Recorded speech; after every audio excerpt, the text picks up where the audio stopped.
Irmãos, bom dia, paz do Senhor a todos, glória a Deus pela oportunidade que mais uma vez estamos tendo de estudar a palavra do Senhor. Estamos estudando a revista na EBD, que se chama Cristologia, Pessoa e a Obra de Cristo, tá? Revista Cristologia. E hoje, dentre todos os assuntos aí das 11 lições que foram passadas aqui para vocês, para mim o assunto de hoje é o mais importante, que é o assunto que fala sobre a ressurreição de Jesus. Eu gostaria que você fechasse seus olhos primeiramente, orássemos a Deus, para que Ele falasse ao meu coração, falasse ao seu coração, em nome de Jesus. Vamos orar. Deus, obrigado por essa manhã, mais uma vez, louvado, glorificado e exaltado seja o teu nome. Fale conosco, que a sua palavra possa nos ensinar, possa nos educar, possa nos exortar, possa nos trazer desafios à nossa vida cristã, à nossa caminhada com o Senhor, principalmente relacionado ao assunto ressurreição de Jesus. O que isso tem a ver com a nossa história e quais são os desafios que a ressurreição de Jesus nos traz para o nosso cristianismo de hoje. Deus, fala conosco, Pai. Queremos, ao término desta aula, sairmos daqui transformados, desafiados pelo poder da sua palavra. É assim que eu oro em nome de Jesus, mais uma vez em nome de Jesus. Amém. Amém? Então o assunto é a ressurreição de Cristo. Ela ocupa o centro da história da redenção humana. E a semelhança de Cristo, por que para mim esse assunto ele é importantíssimo, né? Porque se você olhar na história, várias pessoas nasceram à semelhança de Jesus, nasceram num berço. Várias pessoas à semelhança de Jesus foram crucificadas. Várias pessoas à semelhança de Jesus, a gente tem relatos na Bíblia, né? A filha de Jairo, o filho da viúva de Naim, Dorcas, Lázaro, várias pessoas à semelhança de Jesus foram ressuscitadas, mas somente Jesus, ao ressuscitar, assumiu um corpo, assumiu a eternidade, né? Assumiu um corpo aperfeiçoado. Todos esses, mesmo à semelhança de Jesus, que ressuscitaram nesse corpo, esse corpo corruptível, e tiveram que se submeter à morte novamente, ao envelhecimento, foram sujeitos à fraqueza do corpo, mas somente Jesus ressuscitou, e a sua ressurreição deu a ele o poder sobre a morte, porque ele vive eternamente. Então a ressurreição de Jesus, ela tem essa importância na história bíblica, na história da igreja, e veremos algumas outras durante essa lição, e eu creio que será bênção para a sua vida e para a minha vida. Então a primeira, a importância da ressurreição de Jesus Cristo. A primeira, ela nos assegura a mim e assegura a você a nossa regeneração. 1 Coríntios 15, esse é o texto base da lição. 1 Coríntios 15, 17, diz assim o texto, e se Cristo não ressuscitou, é vã a vossa fé, e ainda permaneceis nos vossos pecados. E 1 Pedro 1,3, folheia a sua Bíblia aí para 1 Pedro 1,3, diz assim: bendito Deus e Pai de nosso Senhor Jesus Cristo, que segundo a sua muita misericórdia, nos regenerou para uma viva esperança, mediante o quê? A ressurreição de Jesus Cristo dentre os mortos. Então, primeiro, a ressurreição de Jesus nos assegura a nossa regeneração, nos regenerou para uma viva esperança, mediante a ressurreição de Jesus entre os mortos. Ou seja, Ele nos deu um novo nascimento,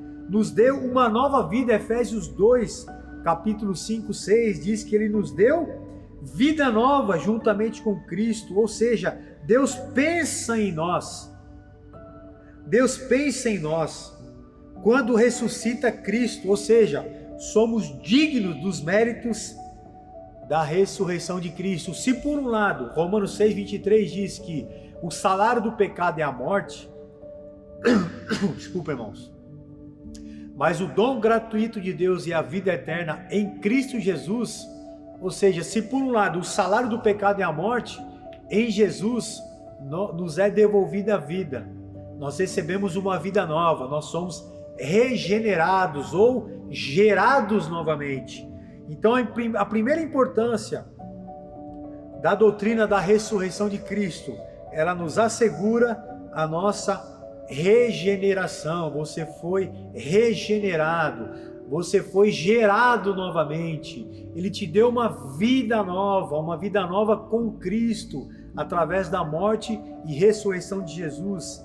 Segundo, a ressurreição de Cristo, ela assegura a nossa justificação. Vai lá em Romanos 4, verso 25.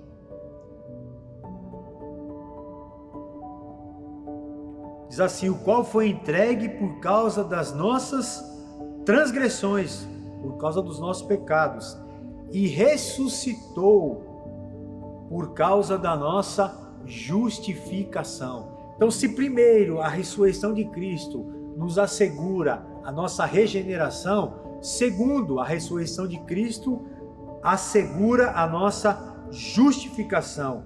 Ressuscitando Cristo dentre os mortos, Deus Pai estava de fato dizendo, não sei se tem na sua lição aí, tá?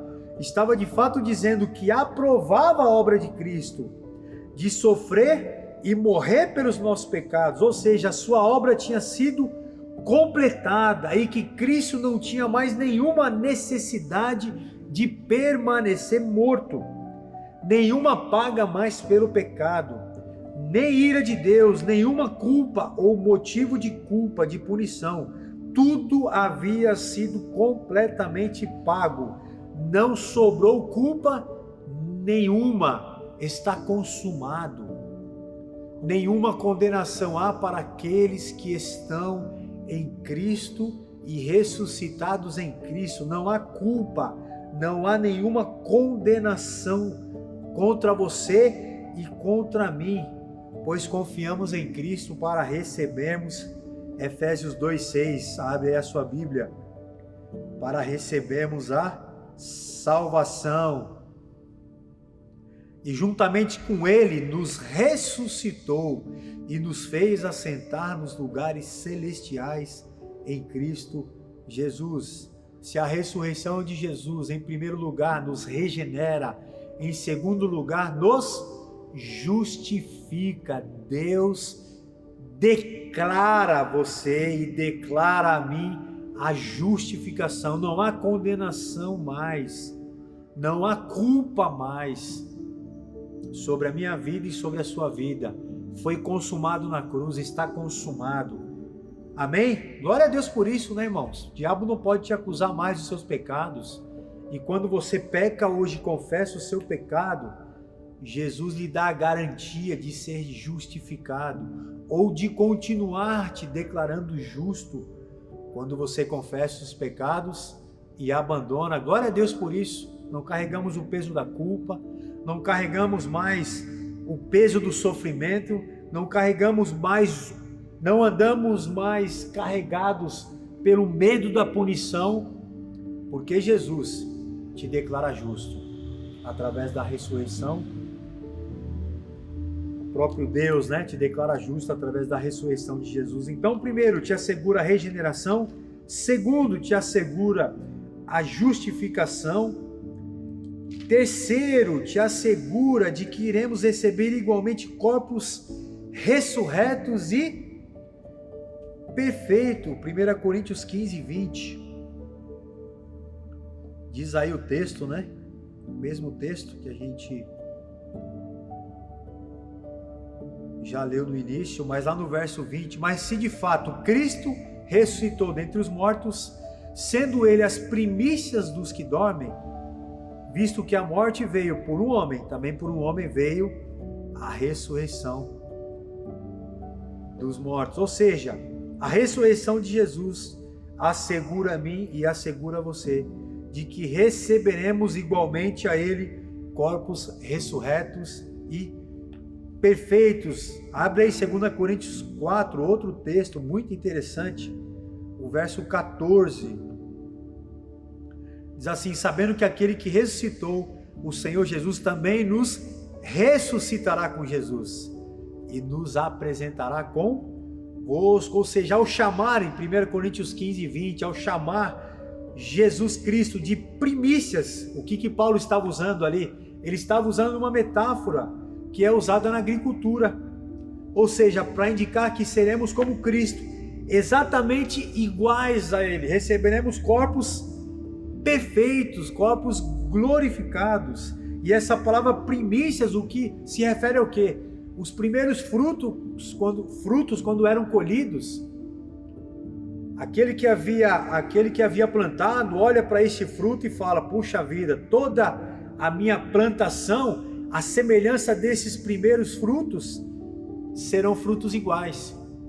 Então Jesus, quando é declarado de primícias, que a morte e ressurreição dele foi a primícia dos que dormem, o que isso significa? De que eu e você seremos iguais a ele. Ele é o primeiro fruto dessa colheita. Nós seremos iguais, teremos o mesmo corpo ressurreto, corpos perfeitos, quando ele nos levantar dentre os mortos e nos trouxer ou nos levar à sua presença. Será dessa maneira que chegaremos lá. Amém, irmãos? Glória a Deus por isso. Não mais dores, não mais enfermidade, não mais limitações, não mais morte, não mais fraqueza. Glória a Deus por isso. Então, primeiro, a ressurreição de Jesus nos assegura a nossa regeneração. Segundo, a nossa justificação. Terceiro, os nossos corpos ressurretos e perfeitos. Quarto, nos confere poder para vencer o pecado. Efésios 1. Vai lá para Efésios 1, verso 19. E qual a suprema grandeza do seu poder para com os que cremos, segundo a eficácia da força do seu poder, o qual exerceu ele em Cristo, ressuscitando dentre os mortos. E Paulo também fala em Coríntios, se eu não me engano, que ele gostaria de conhecer o poder de Cristo, o poder da ressurreição de Cristo, ou seja, a ressurreição de Cristo e o poder de Deus em trazer Cristo à vida novamente. Esse mesmo poder está sobre a sua vida. Poder este que te leva a vencer o pecado. Poder este que te leva, lá em Romanos 6, volta lá para Romanos 6, o verso 4, né? Pois fomos sepultados com ele na morte pelo batismo, para que como Cristo ressuscitou dentre os mortos, pela glória do Pai, assim também nós andemos em novidade de vida. E lá no verso 11 ele diz: assim também vós considerai-vos mortos para o pecado, mas vivos para Deus em Cristo, ou no Cristo vivo. Ou seja, irmãos, a ressurreição de Jesus, ou o poder que trouxe Jesus à vida novamente, esse mesmo poder Deus confere a você, para que você vença os seus pecados. Não há mais justificativas de que eu fui criado assim, eu fui ensinado assim, esse pecado é de estimação, eu não consigo deixar, eu não consigo largar, eu não consigo parar de pecar. Não mais, amados, não mais. O poder que trouxe Jesus da morte é o poder que Deus dá a você para você vencer os seus pecados e andar, como disse Romanos, Paulo em Romanos, em novidade de vida. Em novidade de vida. Amém? Glória a Deus por isso. Nos confere poder para vencer o pecado, nos confere poder para ministrar e espalhar o reino de Deus, Atos 1:8, e recebereis poder ao descer sobre vós o Espírito Santo de Deus. E esse poder foi dado a nós mediante a morte e a ressurreição de Jesus. Quando ele ressuscita e aparece 3 vezes aos discípulos, ele disse: não saiam daqui de Jerusalém até que vocês sejam revestidos de poder. E em Atos 1:8, esse poder é derramado sobre os discípulos para serem testemunhas. Você pode ser testemunha. Não, mas eu não consigo falar direito, eu sou envergonhado, eu não sou evangelista. Não, de jeito nenhum. O poder de Deus está sobre a sua vida, crente. Para você pregar o evangelho, para você ser testemunha. Esse mesmo poder que foi dado aos discípulos em Atos 1:8 é o mesmo poder dado a nós hoje, através do Espírito Santo de Deus. Para que eu e você sejamos testemunhas, proclamemos o evangelho, operemos milagres, triunfemos sobre as obras, sobre principados e potestades. Nós temos autoridade para expulsar demônios. Nós temos autoridade para orar por cura. Nós temos esse poder, nós temos essa autoridade. Se Jesus vai curar ou não é outra coisa, mas nós podemos orar, nós podemos expulsar, nós podemos avançar pregando o evangelho com esse mesmo poder que trouxe Jesus à vida novamente. Amém? Nos confere poder a ressurreição de Jesus, nos confere poder para vencer o pecado, poder para ministrar e espalhar o reino de Deus. Nos encoraja a vivermos, como diz o verso 58, volta lá para 1 Coríntios 15. O verso 58, no final, esse texto fala da ressurreição de Jesus e no final ele diz: portanto, meus amados irmãos, sejam firmes e inabaláveis e sempre abundantes na obra do Senhor, sabendo que no Senhor o vosso trabalho não é vão. Ou seja, sejam firmes, tendo essa convicção, tendo essa força, tendo esse poder sobre vocês, sabendo que foram regenerados, justificados. Ele termina dizendo: sejam firmes, inabaláveis e abundantes na obra do Senhor. A ressurreição de Jesus nos encoraja a vivermos firmes, inabaláveis e abundantes na obra do Senhor, sabendo que no Senhor o nosso trabalho não é vão. Amados, o nosso trabalho espirra na eternidade. As pessoas com quem você vai proclamar as virtudes daquele que te tirou das trevas e te transportou para o reino do Filho do seu amor, esse poder que fez isso na sua vida, o seu testemunho espirra na eternidade. Essas pessoas que serão alcançadas pelo seu testemunho serão discipuladas por você, tem um significado eterno. Por isso ele diz: permaneça firme. Jesus está vivo, Jesus ressuscitou. Permaneça inabalável e sempre abundante. Porque é fato, amados, de que tudo aquilo que pregamos e tudo aquilo que compartilhamos, ensinamos e lutamos para viver, eu sei disso, é uma luta, tem um significado eterno. Não desista, não olhe para trás, seja você de mais idade, seja você de menos idade, continue servindo a Deus, continue se envolvendo, não se aposente não, ou não se envolva com os mais jovens com esse mundo de um jeito que não te sobre tempo para viver o evangelho, seja lá na vida próxima do mundo, ou seja dentro da comunidade, da igreja. Seja abundante na obra do Senhor, em nome de Jesus, porque tudo que fizermos aqui tem significado eterno, espirra na eternidade. Glória a Deus por isso, né? E eu queria terminar.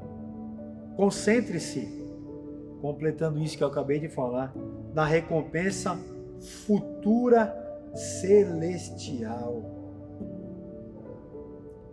Que você enxergue a ressurreição como um período e uma certeza em que todas as dificuldades dessa vida, serão recompensadas. E aí, se você voltar no texto, ele diz, né? Deixa eu achar aqui.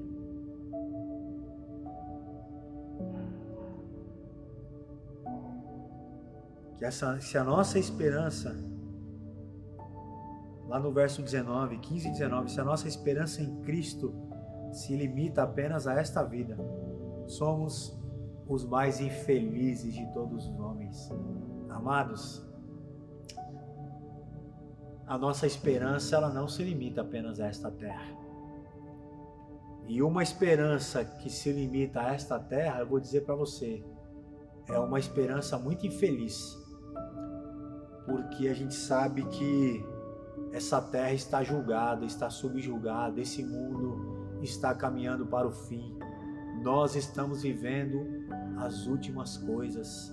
Nós já passamos pelo, como eu disse no começo, passamos pelo berço, passamos pela cruz, já passamos pelo túmulo vazio, já passamos pela ascensão de Jesus aos céus, só nos falta agora a trombeta. Estamos caminhando para a última etapa, para os últimos acontecimentos, ou seja, nós sabemos para onde iremos. A nossa esperança não se limita apenas a este mundo aqui, senão seríamos a semelhança de todos que colocam e têm colocado a sua esperança nesse mundo infelizes, porque o mundo passa, diz 1 João capítulo 2, mas aquele que faz a vontade de Deus permanece para sempre, ou seja, a ressurreição de Jesus nos traz recompensas eternas, porque a nossa esperança não se limita apenas a esse mundo. Mantenha as suas expectativas na glória.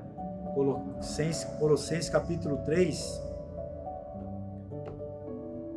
diz assim: portanto, se fostes ressuscitados juntamente com Cristo, busque as coisas lá do alto, onde Cristo vive, assentado à direita de Deus.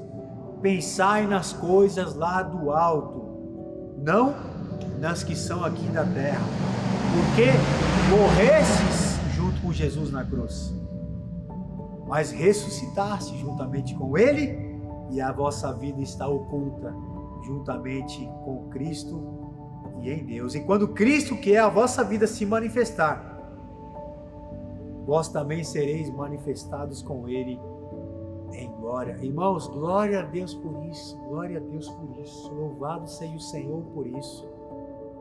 Coloque a sua esperança em Jesus, tire a sua esperança desse mundo, tire a sua esperança plena na sua conta bancária, no seu trabalho, no seu patrão, na sua saúde, nos seus amigos. Tire em nome de Jesus, coloque a sua esperança no Cristo ressurreto. Amém, amados? Amém? Glória a Deus por isso. Então, só para recordar a importância da doutrina da ressurreição de Jesus. Ela é importante para nós? Sim, de extrema importância, porque ela assegura a nossa regeneração. Fomos regenerados, recebemos uma vida nova, fomos ressuscitados juntamente com Cristo, regenerados, fomos justificados. Nenhuma condenação há para aqueles que estão em Cristo Jesus, lhe assegura justificação. Nenhuma condenação há mais para você, para mim. Ele nos declara justos, está consumado. Terceiro, a ressurreição de Jesus nos assegura de que iremos receber corpos ressurretos e perfeitos, à semelhança dele. Teremos os nossos corpos glorificados, perfeitos, viveremos perfeitamente em corpos glorificados, à semelhança de Jesus. A ressurreição nos encoraja a vivermos firmes, inabaláveis, abundantes na obra dele. A ressurreição de Jesus nos confere poder para vencer o pecado. A ressurreição de Jesus nos confere poder para ministrar, para discipular, para evangelizar, para espalhar o reino de Deus.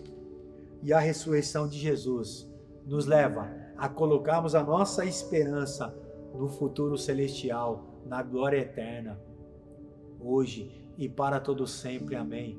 Amados, eu fui extremamente edificado por essa lição. Como eu preciso levantar os meus olhos e enxergar o o reino eterno e enxergar o Cristo ressurreto, ser movido por esse poder, ser um cristão animado, buscar esse poder. Já falamos aqui, eu preguei no último domingo sobre o poder de Deus, desfrutar, viver esse poder de Deus, não para buscar as coisas aqui da terra, mas ser movidos por esse poder de Deus para buscar as coisas do alto, viver uma vida que testemunhe a respeito da glória eterna. Eu fui extremamente edificado e gostaria de orar mais uma vez pela minha vida, por você, para que sejamos movidos e as pessoas nos enxerguem e digam: que esperança é essa? Que esperança é essa que traz tanta alegria, tanto regozijo ao coração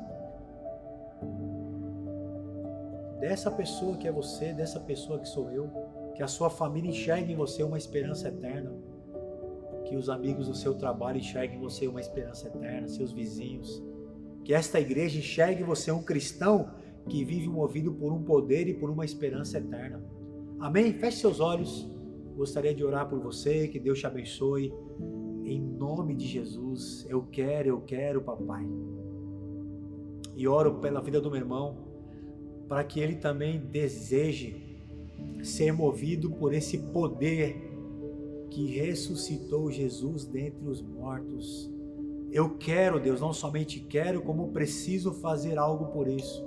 Preciso te buscar mais, preciso orar mais, preciso ler mais, preciso jejuar mais, preciso levar os meus pensamentos a buscar as coisas lá do alto e não viver as coisas aqui da terra de maneira tão intensa que eu me esqueça daquilo que é mais importante, as coisas eternas, e ser movido por esse poder que me assegura a regeneração, a justificação, me assegura o corpo celeste, o corpo ressurreto, me assegura o futuro glorioso, me assegura um poder para compartilhar o teu evangelho, viver a tua palavra. O Espírito Santo de Deus, eu quero, Pai, sair dessa inércia da vida cristã, sair dessa vida costumeira cristã e caminhar em novidade de vida, em nome de Jesus. Oro por mim, oro por esse meu irmão que está me assistindo, que seja hoje, a nossa mudança seja hoje, comece hoje, em nome e para a glória de Jesus. Derrama sobre nós porção dobrada do teu Espírito Santo, para que vivamos movidos por essa ressurreição e por esse poder, hoje, Deus, e para todo sempre. Eu oro assim por mim, oro por nós, igreja, pelo meu irmão, hoje e para todo sempre, em nome de Jesus. Amém, amém, amém. Amados, Deus abençoe, tenha um excelente domingo e até mais tarde no nosso culto à noite, em nome de Jesus.